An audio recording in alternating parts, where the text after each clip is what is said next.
ahead and remove these lug nuts and get the wheel pulled off.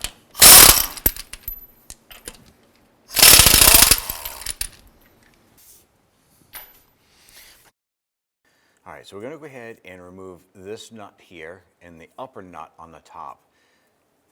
Only problem here is when we go to turn this, the center of the end link is spinning as well.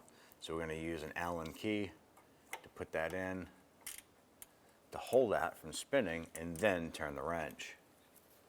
So what we're doing now is working this nut back and forth because the threads are all crusty, rusty.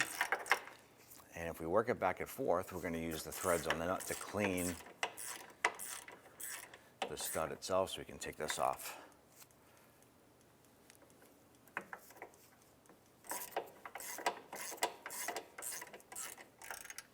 So we put a jack underneath the control arm here, and this is going to help us get a better alignment for putting our Allen key into the backside of the sway bar end link bolt.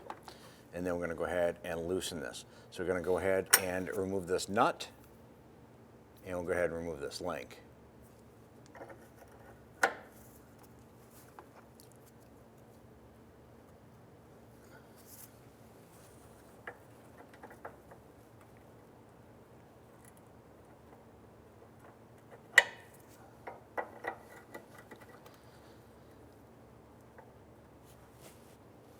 Now we're going to go ahead and lower the jack on the control arm here.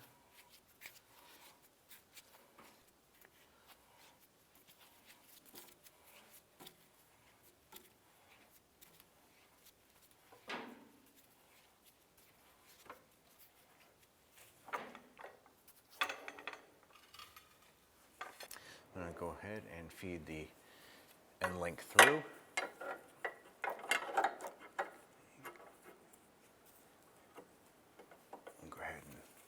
Get that put through on the link. Go ahead and get that nut started.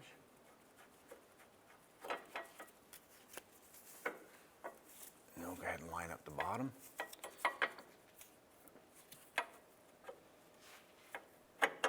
And get that started.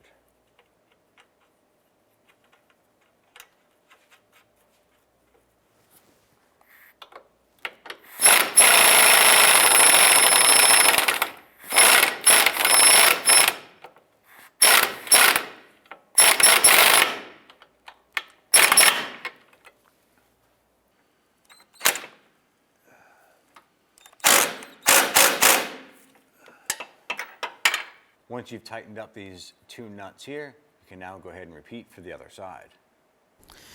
I'm going to go ahead and reinstall the wheel, get that lined up. You want to go ahead and get the lug nuts all started by hand. I'm going to go ahead and snug up these lug nuts.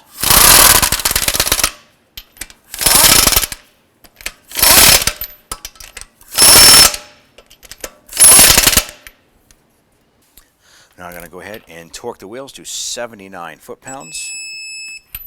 I'm going to do this in a crisscross pattern.